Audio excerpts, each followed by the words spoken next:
Hello everyone, welcome back to our channel trading Friday. आज की इस वीडियो में डिस्कस करने वाले हैं डे 8 के प्रॉफिट को। डे 8 के दिन हमने कौन कौन सी उसमें एंट्री प्लान करी, क्या क्या हमारा एग्जिट था, स्टॉप लॉस क्या था और कितना नेट नेट हमारे को एंड में प्रॉफिट हुआ, वो सारी चीजें डिटेल में डिस्कस करेंगे।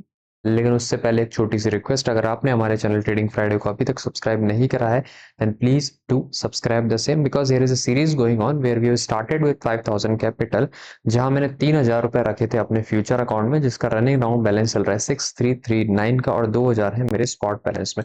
यानी in last 8 days I have earn almost almost 100% return.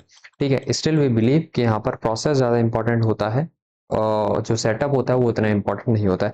आप किसी भी सेटअप को खेलकर आप, अगर आपकी साइकोलॉजी अच्छी है तो आप उसमें प्रॉफिट कमा सकते हैं। ठीक है, ट्रेडिंग फ्राइडे पर क्योंकि साइकोलॉजी में काफी लोगों को प्रॉब्लम आती है, इसीलिए हम यहाँ पर एल्गोरिथम को फॉलो करते हैं। अगर आप यहाँ पर देखेंगे, जो लेवल्स आते हैं वो एल्गोरिथम के थ्रू आते हैं। ठीक है, इसमें मैनुअली मैं कोई मूविंग एवरेजेस का यूज नहीं करता हूँ मैनुअली, या फिर मैं किसी वॉल्यूम इंडिकेटर का यूज नहीं करता हूँ, आरएसआई का यूज नहीं करता हूँ। मैं क्या करता हूँ, सिंपली यहाँ आता हूँ, यहाँ आने के बाद जो भी मेरी एंट्रीज होती है उस पर मैं ब्लाइंडली यहाँ पर जैसे आप देखें करंट प्राइस 1,02,000 है तो रेजिस्टेंस 1,04,526 है। जैसे ही ये लेवल निकल जाएगा मैं एंट्री ले लूंगा, उसके बाद मैं ये स्टॉप लॉस प्लान कर दूंगा। लेकिन अगर मैं शॉर्ट साइड पे जाऊंगा तो शॉर्ट साइड में 1,02,251 जैसे ही लेवल निकल जाएगा मैं शॉर्ट साइड पे एंट्री प्लान कर दूंगा। इसके पीछे का लॉजिक क्या है, किस तरह से ये एंट्री निकाली गई है, तो ये बैक टेस्टिंग के बेस पर निकाली गई है। सिंपली अगर आपने बैक टेस्टिंग कर रखी हो, जैसे हमने यहाँ पर अकाउंट ऐड कर रखे हैं, डेल्टा एक्सचेंज का अकाउंट भी है, एक्सएनएस का अकाउंट भी है। आप देखिए आपका किस में अकाउंट है। अगर आपका डेल्टा एक्सचेंज में है तो डेल्टा एक्सचेंज में कर सकते हैं, एक्सएनएस तो एक्सएनएस में कर सकते हैं। बेसिकली आपको कॉइन की बैक टेस्टिंग करनी होती है। जैसे इथेरियम हो गया, सोलाना हो गया, इसके बाद आपका एक्सआरपी हो गया, फाटकॉइन हो गया, बीसीएच हो गया, कोई भी आप रैंडम सॉफ्टवेयर उठाइए, उसमें आप एंट्री टाइम रखिए, जो भी आपको एंट्री टाइम रखना है, 8 बजे, 8:30 बजे, 9 बजे, 10 बजे, जो भी आपका एंट्री पॉइंट रखना है वो रखिए और उसके बाद गेट रिजल्ट कर दीजिए। फ्री ऑफ कॉस्ट है, मैं रिपीट कर देता हूँ। अगर वो लोग लगता हो कि इसके चार्जेस हैं, इसके कोई चार्जेस नहीं है, फ्री ऑफ कॉस्ट है, आप इसकी बैक टेस्टिंग कर सकते हैं। बैक टेस्टिंग में जो भी आपको सॉफ्टवेयर, जो भी आपको सेटअप बढ़िया लगे उसकी ट्रेडिंग स्टार्ट कर सकते हैं आप छोटे से छोटे कैपिटल के साथ, और अगर आपकी साइकोलॉजी स्ट्रांग है तो। हमारा अपना सेटअप है वो सेटअप 7 AM है। अगर इसके भी कोई चार्जेस नहीं है, मैं लेवल फ्री में दे देता हूँ। इसके पीछे क्या कोडिंग है, सेम वही कोडिंग है, हमने बार बार रन करके देखा है और उसके बाद जो हमें सेटअप बढ़िया लगा है हमने उस पर इसको चला दिया। That's why we asking for a subscribe. आपने अगर अभी तक सब्सक्राइब नहीं कराया then please please make sure to subscribe and like भी कर दीजिए अगर आपने अभी तक नहीं करा है, because we really need your help. चलिए, गोल है मेरा 1510 का, अभी चल रहा है 1504। अब आते हैं मेन टॉपिक पर। मेन टॉपिक है अपना इथेरियम के दिन, कल के दिन क्या हुआ था। ठीक है, सीधा आता हूँ मेरा ट्रांजेक्शन हिस्ट्री में। ट्रांजेक्शन हिस्ट्री में यहाँ तक का टॉपिक मैं ऑलरेडी आपके साथ डिस्कस कर चुका हूँ। 626 वाला टॉपिक मैं ऑलरेडी आपके साथ डिस्कस कर चुका हूँ। कल के दिन मेरे ये कुछ एक फंडिंग चार्जेस, फिर यहाँ ये फंडिंग चार्जेस बेसिकली कभी रिफंड हो जाता है कभी आ जाते हैं, तो उसको मैं इग्नोर करता हूँ। और नेट नेट मेरे 96 का ग्रॉस पीएनएल हुआ, 35 का मेरा यहाँ ब्रोकरेज गया, 14 का मेरा यहाँ ब्रोकरेज गया, तो लगभग लगभग 50 रुपए का ब्रोकरेज गया और 10 रुपए मेरे यहाँ पर गए। 60 रुपए के सामने लगभग लगभग मैंने 36 रुपए कल के कमाए। कल का दिन फ्लैट दिन था। ठीक है, अभी देखने से लग रहा है फ्लैट दिन था, लेकिन ऐसा नहीं था। अब मैं आपको डिटेल में लेके चलता हूँ बैक टेस्टिंग में। यही फायदा है बैक टेस्टिंग का। ठीक है, बैक टेस्टिंग का यही फायदा है कि आप केवल पीएनएल नहीं देखते हैं, आपको पूरा प्रोसेस दिख जाता है कि अच्छा इस टाइम तक इतने बजे ये एंट्री आई थी ये लॉजिक के साथ और इसलिए हमने यहाँ पर नहीं करा। तो सारी चीजें वहां आपको देखने को मिल जाती है। जैसे अगर मैं एथेरियम में सेटअप 7 AM करता हूँ और 17 मई, तो आज की तारीख है 16 मई की, अगर मैं इसको टेस्टिंग करता हूँ 1:3 के साथ टेस्टिंग करता हूँ और गेट रिजल्ट करने की कोशिश करता हूँ। ठीक है, एक बार कैपिटल को 1200 कर देते हैं ताकि हमारा जो चीजें वो मैच कर जाए। 1200 करने के बाद मैंने ब्रोकरेज कर दी है, let me just my own setup, sorry मैंने माय वो कर दिया था। ठीक है, सेटअप 7 AM मैंने कर दिया। यहाँ पर कैपिटल को एक बार के लिए मैं 1200 कर देता हूँ और ब्रोकरेज को मैं यहाँ पर यस कर रहा हूँ। ठीक है, और उसके बाद अगर मैं इस पे गेट रिजल्ट पे क्लिक करता हूँ, 16 मई का रिजल्ट निकाल के दिखा रहा हूँ। सुबह लगभग 7:30 पर एंट्री आई है, 3.67 पॉइंट कैप्चर करें, प्रॉफिट हुआ है 84 का, 70 रुपए की ब्रोकरेज लगी है, प्रॉफिट आफ्टर ब्रोकरेज लगा है 14.14। एक एक रुपए से सारी चीजें आपको मैच करती है। ठीक है, 7:30 बजे एंट्री आई थी, 7:30 बजे इसका भाव था 2576.58। ठीक है, ये मैं आपको सेटअप की कहानी नहीं बता रहा हूँ, ये मैं आपको बैक टेस्टिंग की पावर दिखा रहा हूँ यहाँ पर। ठीक है, 2576.58 सुबह 7:30 बजे, सुबह 7:30 बजे चलते हैं सीधा। ठीक है, आज 16 मई है, ये सब 16 मई, 16 मई, और उसके बाद अपन चलते हैं सुबह के 7:30 बजे। ठीक है, सुबह 7:30 बजे इस भाव के आसपास, सुबह 7:30 बजे भाव क्या था 2576 का।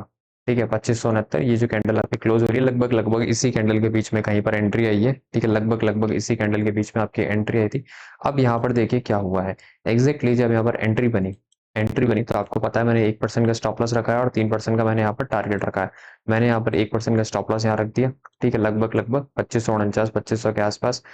इसको थोड़ा 2500 कितना लेवल था, ठीक है, 2576 का लेवल था, तो 2576 कर देता हूँ मैं इसको एग्जैक्ट टू द एग्जैक्ट दिखाने के लिए। और लगभग लगभग आपका जो एसएल आएगा वो माइनर से बचा था, मतलब बिल्कुल है बहुत क्लोज था 2551। और उसके बाद अगर आप देखेंगे मेरा जो टारगेट रहता है 1:3 रहता है, काफी लोगों को पता है। मैं टारगेट लेके दिखाता हूँ आपको, टारगेट था मेरा 2653। अब आप देखेंगे टारगेट तो आया नहीं, लेकिन यहाँ पर ये हाई देखिए, इसका विक देखिए 2647 2648। अब अगर मैं चाहता तो सिस्टम के आगे तो मैं था, लेकिन मैं इसको बुक कर सकता था। लेकिन अगर मैं बुक करता तो फिर वहां पर प्रोसेस की कोई वैल्यू नहीं रह जाती। ठीक है, ट्रेडिंग फ्राइडे पर हम आपको केवल एक ही चीज समझाने की कोशिश करते हैं, process is much much more than important than profit. ठीक है, सेटअप रेलेवेंट नहीं करता है, सेटअप तो बदलते रहते हैं। 6 महीने में ये सेटअप चलेगा, अगले 6 महीने में दूसरा चलेगा, उसके अगले 6 महीने में तीसरा चलेगा।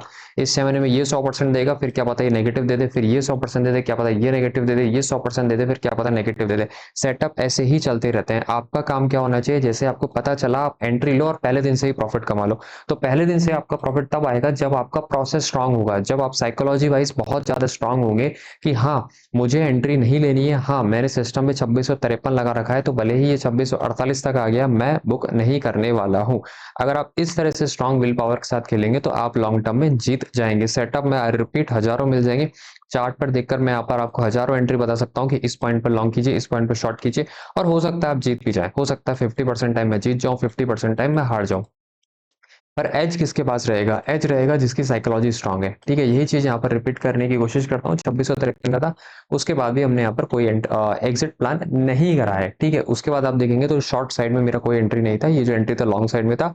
और बिटकॉइन के अगेन कल के दिन कोई भी एंट्री नहीं थी। अब आ जाते हैं आज के दिन की एंट्री। आज के दिन की एंट्री अगर आप देखेंगे तो मैंने यहाँ पर मैं अगर सीधे सीधे आपको आगे लेके चलूँ तो अभी जो भाव चल रहा है 2478 के आसपास चल रहा है। देखिए अभी आपको बड़ी चीज दिखाता हूँ। वापस से इथेरियम में चलूंगा, पासवर्ड डालूंगा। ठीक है, पासवर्ड आपको डालने का नीड नहीं होता है। इसका पासवर्ड डालते 2476 की करंट प्राइस चल रही है। जो सपोर्ट दिया गया था 2499 का दिया गया था। सुबह जब हम लाइव आए थे 2499 के आसपास था, लेकिन मैंने फिर भी आपको बोला था क्योंकि सॉफ्टवेयर ने आपको मना कर दिया कि सपोर्ट है 2499, सपोर्ट है 2499, तब भी आपको एंट्री नहीं लेनी है। उसके पीछे एक रीजन है। ठीक है, उसके कारण से इसने मना कर रखा है। तो 2499 का सपोर्ट ब्रेक होने के बाद भी आपको एंट्री नहीं लेनी है, तो हमने प्लान नहीं करी है। ठीक है, और ऊपर की अगर मैं आपको बात करूं 2555 का मेरा रेजिस्टेंस है। अगर मैं नीचे की साइड एंट्री प्लान करता तो मेरा अभी तक स्टॉप लॉस भी हो गया। अभी 2478 पर है, इसलिए है क्योंकि वो स्टॉप लॉस हिट करने के बाद आया है। ठीक है, अब हो सकता है नीचे चला जाए, उससे मैटर नहीं करता। लेकिन एक बार आपका ऑलरेडी स्टॉप लॉस हिट हो जाता, अगर आप जबरदस्ती प्रोसेस के अगेंस्ट में जाकर जबरदस्ती आप जब भी एंट्री लेने की कोशिश करेंगे, आपका स्टॉप लॉस हिट होने के चांसेस बहुत ज्यादा है। प्लस आप साइकोलॉजी वाइज भी खुश नहीं रहेंगे उसके बाद। तो कोशिश ऐसे कीजिए कि जो प्रोसेस है उसी को फॉलो करते रहिए। रजिस्टेंस है 2555 का, वो काफी दूर है, इसलिए मैंने एंट्री प्लान कर नहीं रखी। बिटकॉइन की बात करूं तो बिटकॉइन में मेरा जो 1,04,526 और 1,02,211 ये लेवल मैं आपके सामने कल भी डिस्कस करूंगा कि कल इस लेवल पर आज इस लेवल पर एंट्री बनी कि नहीं बनी, क्या हमारा रिजल्ट रहा, सारी चीजें डिटेल में डिस्कस करूंगा। मेक श्योर कीजिए, मैं कुछ ही देर में लाइव आने वाला हूँ। अगर आपका कोई डाउट हो तो आप उस पर पूछ सकते हैं। चैनल को सब्सक्राइब नहीं कराया then please subscribe this, because series going on of 30 days, already 8 दिन हो चुके हैं, 22 दिन और बाकी है। कोशिश करेंगे अच्छा प्रॉफिट कमाने की, लेकिन फोकस करेंगे केवल और केवल प्रोसेस पर। Thank you very much.